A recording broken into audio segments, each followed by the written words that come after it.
Hello guys, good morning and good morning. Pabalik na naman ako guys na course vlogs. And our topic for this morning is Bohol travel tips. Magbibigay ako sa inyo guys ng tips kung paano makarating sa Bohol.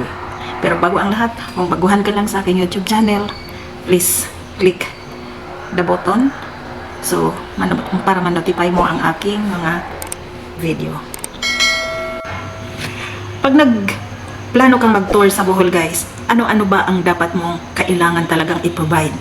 Siyempre, ang number one dito is ito, budget. Pera guys, kasi yun ang pinaka number one talagang kailangan natin kung magbibiyahe tayo or mag-spend tayo ng vacation. So pera, then pangalawa, accommodation. Ano ang titirhan mo pagdating mo dito sa Bohol? And then pangatlo, siyempre magtutour ka, 'di ba? Kailangan mo ng sasakyan. So, yung tatlo na yan guys ay yun talaga ang kailangan mo kung nagplano ka na mag-explore sa Bohol. Pero ang tatalakayin natin ngayon is yung isa lang muna, no? Paano muna makarating sa Bohol? Ang biyahe papuntang Bohol guys is pwede mong magagawa sa tatlo. Merong eroplano, merong barko, at merong land. So, air, sea, and land. Pwede mong pagpipilian. Now, kung gusto mo naman ng eroplano, ang maibibigay ko na tip is ito. Kung nagpaplano ka next year na mag-travel ng Bohol guys, mag-book ka na ngayon ng ticket by air. So, meaning, eroplano. Mag-book ka na ng ticket sa eroplano. Either kung gusto mo Cebu Pacific, gusto mo PAL, Philippine Airlines, meron din tayong Air Asia. So, ang tip na ibibigay ko sa inyo is download ka ng apps nila, mobile apps. Halimbawa, Cebu Pacific, ito ang i-download mo. Then, kung sa Cebu Pacific ako nag-work guys, so yan talaga ang i-endorse ko. Kasi dyan din ako nagbo-book ng ticket kapag nagbibiyahe ako. So, proven and tested na nakakaabil ako sa mga promo nila. So, paano ba tayo makakaabil ng promo guys sa Cebu Pacific? Madali lang. Yun nga, mag-book ka 2 months in advance before your flight para maabil mo yung mga promo nila. Meron silang piso fare, merong 88, merong 68, merong 99. Depende yun sa time na nagbibigay sila ng promo na naaabutan mo. So, paano? Saan? Mag-download ka lang ng apps na ito. Apps na ito guys. Then, maraming pagpipilian doon. Meron pa ngang body pass doon guys eh. So, doon ka na mag-book. Huwag kang mag-book sa ticketing kasi may mga service charge yan, additional charge para hindi ka na magbayad. Ang babayaran mo lang sa online booking is yung insurance. Nasa iyo na yun kung mag-avail ka ng baggage allowance. Ang kagandahan guys, kapag eroplano ang inabail mo na masasakyan mo sa iyong biyahe is hassle-free. Pera lang kung makancel yung flight mo or ma-delayed. Pagdating mo dito, may mga transportation na public vehicles. Meron ditong bus, mayroong TVS or tricycle.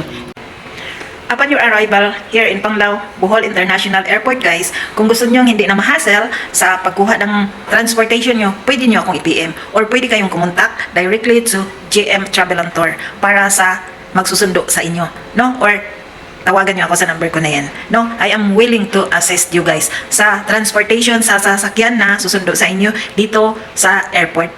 So, dito na tayo sa pangalawa guys, na pwede mong ibiyahe ang barko. So, kung gusto mo mag-explore na maiba naman, dagat. Magbarko ka guys, mag-book ka lang ng Tugo Ferry. Doon mo lang puntahan sa Manila North Harbor sa Pier 4. Ayan. Para malaman mo yung may mga promo sila. Ngayon, may promo sila ngayon, 99 lang. Visit lang kayo sa Tugo Travel para sa schedule nila and price sa ticket. So, ganun lang guys. Doon sa Manila North Harbor. Yung pag-book ng ticket pwede rin sa online, no? So, ibiyahe na yan via Cebu. Cebu lang guys. Wala atang direct na Manila to Bohol. Pagdating mo ng Cebu, mag-purchase ka na naman ng ticket sa pier mismo na mayroon dalawang magbiyahe dito, Cebu to Bohol. Merong light shipping, merong ocean jet. No? Kung magkano yon, malalaman mo yon sa pier. Ang light shipping ay nasa 3 to 4 hours ng biyahe. Pero ang Ocean Jet is 2 oras lang guys. Then pa yun nyo nang mag-antay pa dito sa pagdating upon your arrival, ayun nyo nang hassle. So, pwede kayong mag-book dito. I-visit nyo lang to, GM Travel and Tour. Nagbo-book sila guys ng ticket ng Ocean Jet at barko.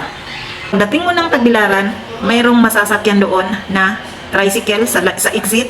Doon makakita ka ng tricycle. Then sabihin mo lang padao ka para sa daoan doon na lahat ng sakayan kung saan ang punteriya mo. Sa Tagbilaran Port, ang arrive nyo guys, magbarko kayo or mag-Ocean Jet from Cebu to Tagbilaran, pwede rin yun.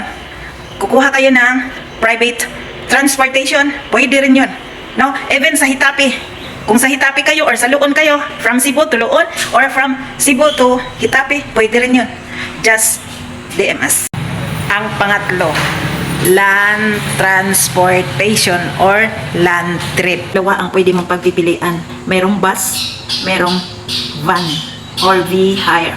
So, ang price yata sa van is nasa 3.5 from Manila to Bohol. Then ang bus, hindi ko masyadong ano ngayon guys, pero pwede kayo mag-visit sa website nila guys. Tapos ang nagbibiyahe doon na bus is dalawa, Silver Star at Megabus. So, paano maka-book ng ticket sa kanila? Mag-visit lang kayo sa kanilang website guys, sa Megabus and Silver Star. Then, pagdating mo ng Matnog to Alin is bababa kayo ng bus, sasakay kayo ng ferry. Sa ferry, from Matnog to Alin is magbabayad kayo ng 160. Then, pagdating mo ng Alin, pag kayo ng ferry, sasakay na naman kayo ng bus, bibiyahing Leyte, Bato, Leyte. Then, early in the morning, sasakay ulit kayo around 10 AM ng ferry again from Bato, Leyte to Bohol. Ang babayaran nyo dito is 320. Kung hindi ako nagkamali, 320. Yun. Ganon ang mga proseso guys kung paano makarating sa Bohol. Para sa akin, mas advisable, mas gusto ko ang eroplano kasi hindi na hassle.